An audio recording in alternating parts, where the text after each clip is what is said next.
ഇന്ന് നമുക്ക് ഒരു ടെൻഡർ കോക്കനട്ട് കേക്കിൻ്റെ ഉള്ളിലത്തെ ഫില്ലിംഗ് ഒന്ന് കണ്ടാലോ. അപ്പം ഇളനീൻ്റെ പൾപ്പെടുത്തുങ്ങാണ്ട് മിക്സിൻ്റെ ജാർക്ക് ഇട്ടുങ്ങാണ്ട് കുറച്ച് മിൽക്ക് മേഡ് ഉണ്ടല്ലോ അതൊഴിച്ചുകൊണ്ട് ഒന്ന് പേസ്റ്റാക്കി എടുക്കുക.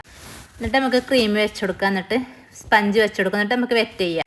അപ്പം നമ്മൾ പഞ്ചസാര ലായനിയല്ല കേട്ടോ, നമ്മളെ ഇളനീ വെള്ളത്തേക്ക് കുറച്ച് മിൽക്ക് മേഡ് ഒഴിച്ചുകൊണ്ട് ആ വെള്ളം കൊണ്ടാണ് കേക്ക് വെറ്റ് ചെയ്യണത്. പിന്നെ നമ്മൾ ക്രീം വെച്ച് കൊടുക്കുക. ക്രീമൊക്കെ കുറച്ച് നമ്മൾ അരച്ചതിൻ്റെ പകുതി പൾപ്പ് ഇട്ട് കൊടുത്തിക്കണ്. പിന്നെ ക്രീം വെച്ച് കൊടുത്തിട്ട് അതിൻ്റെ മുകൾക്ക് പൾപ്പ് ഇട്ട് കൊടുക്കുക. പിന്നെ അതിൻ്റെ മുകളിൽ നമ്മൾ ഇളനീരുണ്ടല്ലോ അതിങ്ങനെ ചെറിയ പീസ് ആക്കിങ്ങാണ്ട് കടിക്കാൻ ഇട്ട് കൊടുക്കുക. പിന്നെ അടുത്ത ലെയറും വെച്ച് കൊടുക്കുക. അങ്ങനെ ഫുള്ളായി ക്രം കോട്ട് ചെയ്തുകൊണ്ട് ഫ്രിഡ്ജിൽ വെക്കുക. പിന്നെ ഒരു 10 മിനിറ്റ് ഫ്രിഡ്ജിൽ വെച്ചിട്ട് പിന്നെ ഒന്ന് ഫിനിഷ് ചെയ്തെടുക്കുന്നുണ്ട്. അപ്പോൾ 2 ടയർ കേക്കാണ്, പിങ്ക് കളറാണ് കസ്റ്റമർ പറഞ്ഞത്. കേക്ക് ഫുള്ള് ഫിനിഷ് ചെയ്ത് നല്ലോണം സെറ്റായിട്ട് വേണം കേട്ടോ ഒരു ലെയറിൻ്റെ മുകൾക്ക് രണ്ടാമത്തെ ലെയർ വെച്ച് കൊടുക്കാൻ. അപ്പം ഇളനീം കൊണ്ട് ചെയ്യണ കേക്ക് നല്ല ടേസ്റ്റാണ് കേട്ടോ കഴിക്കാൻ. പിന്നെ കുറച്ച് ഫോക്സ് ബോളും വെച്ച് കൊടുക്കുന്നുണ്ട്.